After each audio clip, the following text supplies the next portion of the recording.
Ay, shout out Kuya Jens.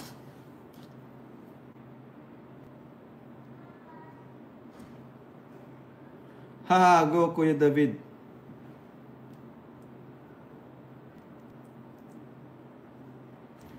Yan, hanggang ngayon wala pa rin EDC.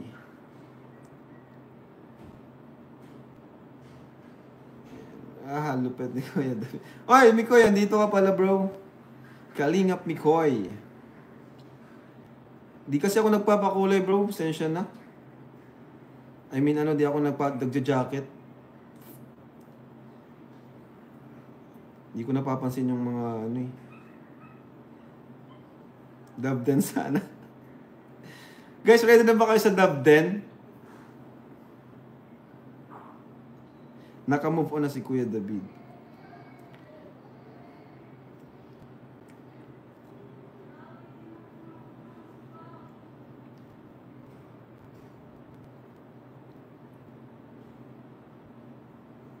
Dub Rose na lang kaya.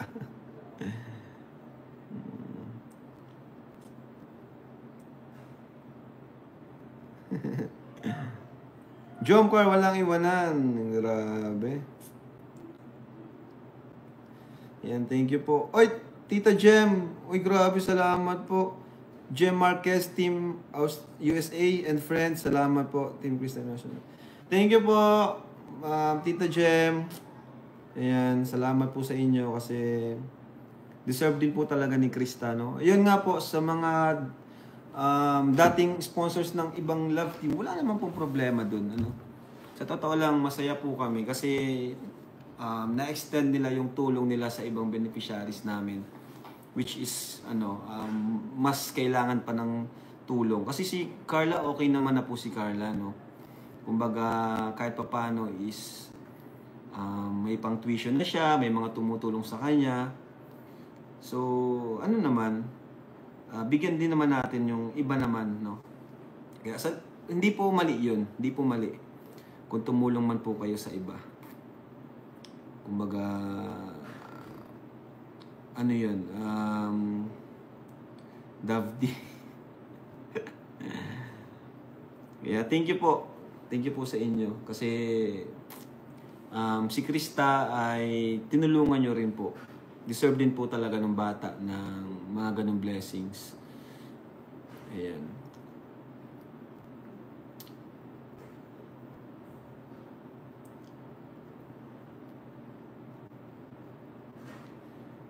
Iwan na ninyo yung Jom, mahina. Tingnan nyo.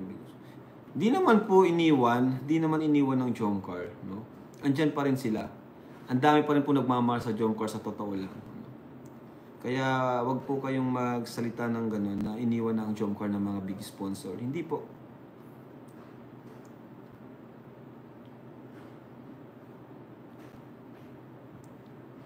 Yung nagbabash kay Miss Mel ay basher rin po ni Joy, mga dilun. Ewan ko po, no? Pero nababasa ko kasi doon mga supporters ng yung iba ni Joy, ng Danjoy. So wag na po, no? Wag na po kayo mag-comment doon kasi wala man na po sila, no? Kumbaga wala na siya sa mundo ni Dan, tapos na. Kaya wag na lang po kayo mag-comment kasi nahiya po ako, syempre, kapatid yun ni Jack. Starax at Eden na lang. Bira kayo. Tama niyo pa si Koy Starax.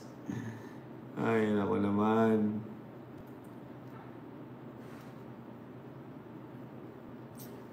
May lagnat si Krista. Paano niya naman nasabi may lagnat?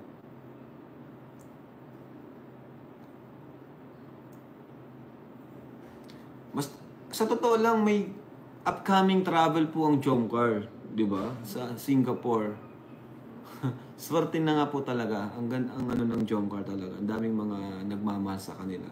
Kaya hindi naman kawalan sa kanila kung yung ibang sponsor nila is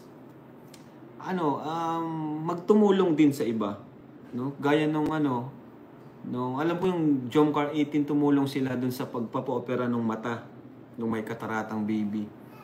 I think nagbigay sila ng 50K doon.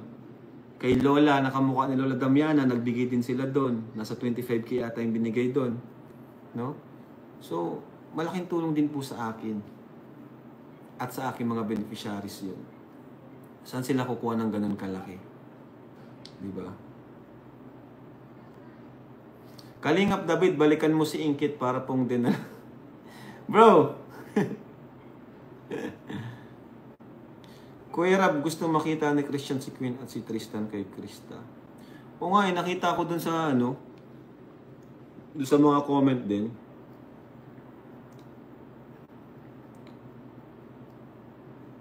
Masaya ang Jomcar dahil pride nila yan. Nadadalang pangalan. Oo nga, di ba? Masaya pa nga sila kasi dahil sa kanila may ibang natutulungan. Ay, ganon? May pala si Krista, no? Sana okay na siya sa Monday. Pero matagal pa naman makakapagpahinga. Baka overwork yan, bro. Ayan.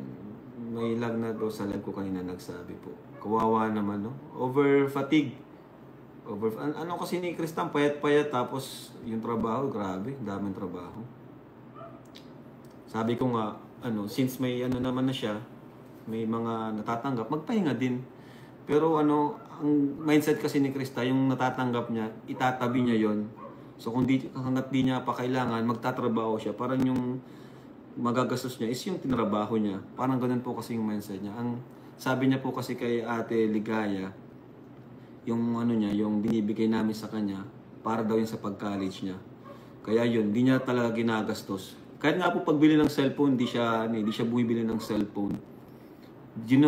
Off-cam, binibiro namin yan, ni Lami ko na, bumili ka naman ng cellphone mo, dami mo nang natatanggap. Ayaw niya bumili kasi yun daw binibigyan namin is nakalaan yun sa future niya sa college, and yung iba pinambabayad sa mga utang nila. Dami kasi nilang utang po. Tapos yung yung lola ni Krista is may sakit. Kaya yun yung kaya hanggang ngayon kahit may natatanggap siya, tuloy pa rin yung niya, yung pag-racket niya. Kasi bakasyon naman daw.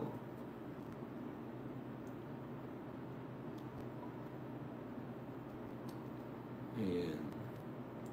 Kailan ang vlog ng Etsy Kuya Rab? Ay, di mo napanood kanina. Sabi ko nga, di ba? TGIF. Di ba sabi ko TGIF. So, alam niyo lang ibig sabihin yan. But ang daming pong din. Paulit-ulit lang naman to si Ma'am Francisco Gamong eh. Huwag na po paulit-ulit ng comment. Ko po kayo. Ita-time out ko po kayo. I love not dahil kay Mikoy. Ayan. Oo nga. Grabe naman kayo kay Ingkit.